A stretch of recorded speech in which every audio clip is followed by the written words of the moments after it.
শুভ শিবরাত্রি। সবাইকে শিবরাত্রির অনেক অনেক শুভেচ্ছা। গুড মর্নিং এভরিওয়ান, সবাই কেমন আছো? আশা করি ভালো আছো, আমিও ভালো আছি।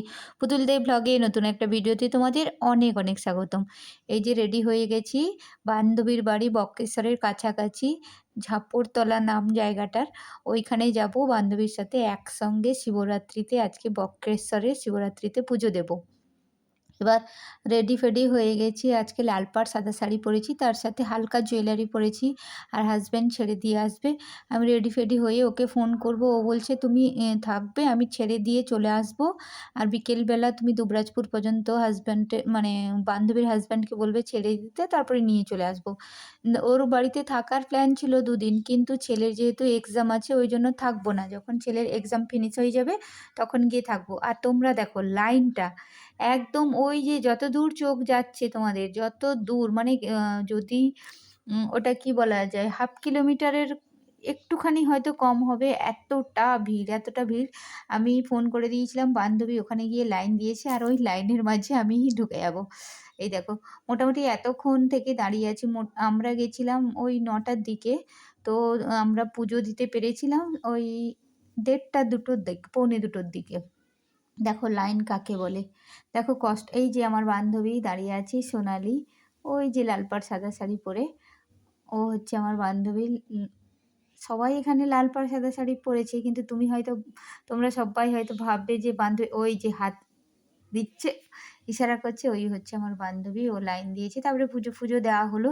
এখানে বক্রেশ্বরের সবচেয়ে ইন্টারেস্টিং জিনিস হচ্ছে এই যে গরম জল, এখানে চাল দিলে ভাত হয়ে যায়। এই যে সেইটা আমি জুম করে তোমাদেরকে দেখানোর চেষ্টা করছি। আর মানে বলতে নেই ঠাকুরের এখানে যদি কেউ হয়তো পড়ে যায়, সে হয়তো আর বাঁচবে না। তো আমার এই কথাটা হয়তো আজকের দিনে না বলাই ঠিক, কিন্তু এটা মানে বাস্তব কথাই। দেখো কেমন ধোঁয়া উঠছে, আর পুজো টুজো দেওয়া হয়ে গেলো, এবার বেরোচ্ছি। লাইনটা দেখাচ্ছি একদম গেট থেকে। আমি না খুব তাড়াতাড়ি স্পিড করে দিয়েছি, ওই জন্য এরকম দেখাচ্ছে। এই দেখো, ভিড় কাকে বলে, ভিড় কাকে বলে একদম। ভাগ্যিস মানে এই মানুষগুলো কত রাত হয়ে যাবে, তখন ধরো আমরা বেরোলাম পুজো টুজো দিয়ে 2টো 2:30টা, তারে এরা ধরো কখন যে দেবে, তখন সন্ধে লেগে যাবে। তারপরে বান্ধবী আর আমি দুজনে বেরিয়ে চলে এলাম। আমরা বাড়ি যাব, একটু মেলা ফেলা ঘুরে নিব, তারপরে বাড়ি যাব। আর এতক্ষণ দাঁড়িয়ে দাঁড়িয়ে না কোমর পা সব ব্যথা করছে। হ্যাঁ জানি, কষ্ট না করলে ঠাকুরকে পাওয়া যায় না। তো সেই জন্য বাড়ি যাই, একটু রেস্ট ফেস্ট করে আমি আবার বাড়ি যাব। দিয়ে বান্ধবী আমি দুজনে মিলে এই বাড়ির দিকে রওনা দিলাম। এবার বাড়িতে এসে আরেক কাণ্ড, বান্ধবী কত সবজি লাগিয়েছে দেখো, তোমরা দেখো। আর ওদের যে পেঁপে গাছগুলো, এক একটা বড় নারকেলও কম হবে, মানে বড় বড় যে ডাব, ছোট ডাব নয়, বড় বড় যে নারকেল ডাব, বা বড় বড় কুমড়ো 10 কেজি সাইজের। এই যে দেখো এই পেঁপেটা কত দূর থেকে আছে, কত বড় দেখো।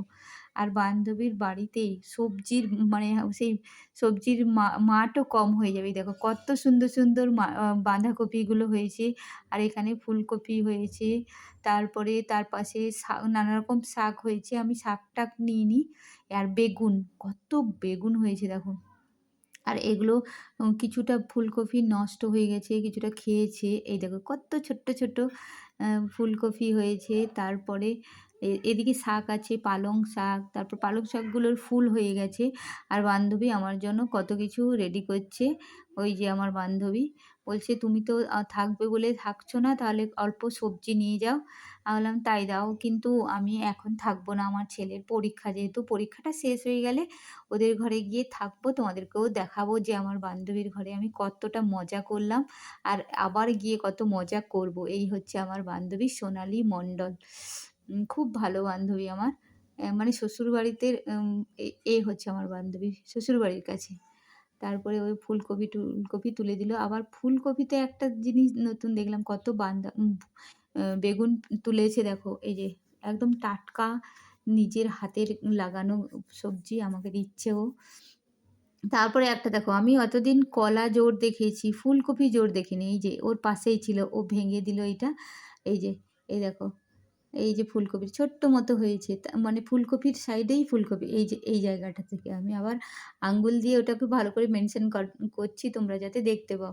দেখো কেমন শক্তি প্রয়োগ করে আমার বান্ধবী সে ফুলকপিগুলোকে তুলছে। লাস্টে পারল না এদিক ওদিক মুচড়ে, মানে যেকোনো পরিস্থিতিতে বান্ধবীকে দিতে হবে, ওইজন্য সে যেভাবেই হোক তুলে টুলে আমাকে রেডি করে দিচ্ছে। খাওয়া-দাওয়া হয়ে গেছে। এই সবজিগুলো প্যাক করব। দাদা দুবরাজপুরে ছেড়ে দিয়ে আসবেন। আর ওখান থেকে আমার হাসব্যান্ড এসে নিয়ে যাবে। আর বেগুনগুলো কত সাইজে বড়, বড়, অথচ মানে খুব সার ওষুধ নেই। এগুলো না খুব ভালো হবে খেতে। এতে ঘরের জিনিস বলে কোনো রকম সার-টার দেয়নি বান্ধবী। এই যে দেখো সাইজগুলো দেখো। আমি হাতে নিয়ে দেখাচ্ছি বেগুনগুলো কত বড়, বড়। তারপরে বান্ধবী খুব জেদাজেদি করলো যে, "থেকে যাও, থেকে যাও।" কিন্তু আমার ছেলের পরীক্ষায় যে বললাম ওইজন্য।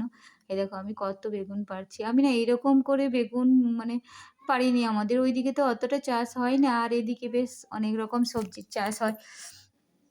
তারপরে বান্ধবী অনেক রকম সবজি আমাকে পেড়ে দিল। মোটামুটি আমাকে কদিন চাষ করতে মানে সবজি, এই দেখো সাইজটা দেখো বেগুনটা কত বড় হয়েছে। ও বেচারি এখনো শাড়ি-টাড়ি ছাড়েনি আমার জন্য। আমি চলে যাব বলে ওর যতটা মনও খারাপ করছে। প্লাস আর কিছু করারও নেই। ও পরিস্থিতিটা বুঝেছে। তারপরে বাড়ি চলে এলাম। বাড়ি এসে এখনো শাড়িটা ছাড়িনি। কিন্তু আমার বাড়ির সামনে যে শিব মন্দিরটা আছে, ওখানেও তো একটু জল দিতে হবে। ওইজন্য দেখো ছোট্ট একটা ঘটিতে ১ ঘটি আমি গঙ্গার জল বার করেছি। ওই গঙ্গার জলটাই দেবো। যেহেতু বাড়ির সামনে, এবার কাছে পিঠে সব দূর থেকে ঘুরে এলাম। কাছে ঠাকুর আছে, ওকে না দিলে একটু কেমন মনটা খারাপ হয়ে যাবে। তো সেখানে আমি চলে গেলাম। এই দেখো আমার একদম বাড়ির সামনে, ওখানে আমি ওখানে মেয়েগুলো এসছে পুজো দিতে। আমি বললাম শুধু আমি জলটা ঢেলে চলে যাবো। যেহেতু আমি পুজো করে অলরেডি এসছি, ওইজন্য এই দেখো এখানে আমি শিব ঠাকুরকে জল দিয়ে দিলাম। তারপরে এখান থেকে গিয়ে আমি ফল জল খাবো। এই যে শিব, আর ১ম এ গঙ্গার জল দিলাম, তারপরে একটু দুধ দেবো। গঙ্গার জল আর দুধ দিয়ে এখানে সামনের পুজোটাও হলো। আজকে না আমার মনটা ভীষণ আনন্দিত। কারণ একটা ভালো জায়গা থেকে এলাম, পুজো দিলাম। তারপরে আবার এখানে যে আমাদের সামনেই শিব মন্দির, সেখানেও একটু মনস্কামনা পূরণ হয়ে গেল। আমি ভাবছিলাম যে ওখান থেকে দিয়ে এলে, এখানটা বাড়ির সামনে আছে, এখানে পুজো না দিলে একটু মনটা কেমন, কেমন করবে। ওই জন্য এখানেও দেওয়া হয়ে গেল। মনের মানে মনস্কামনা পূর্ণ হয়ে গেল। এই ছিল আজকের আমার ভিডিও। তোমাদের কেমন লাগলো জানিও। আর আজকের ভিডিওটা অনেক বড় হয়ে গেছে। তোমরা একটু কষ্ট করে দেখে নিও। তোমাদের ভালো লাগবে নিশ্চয়ই। চলো টাটা, সবাই ভালো থাকবে। শুভ শিবরাত্রি।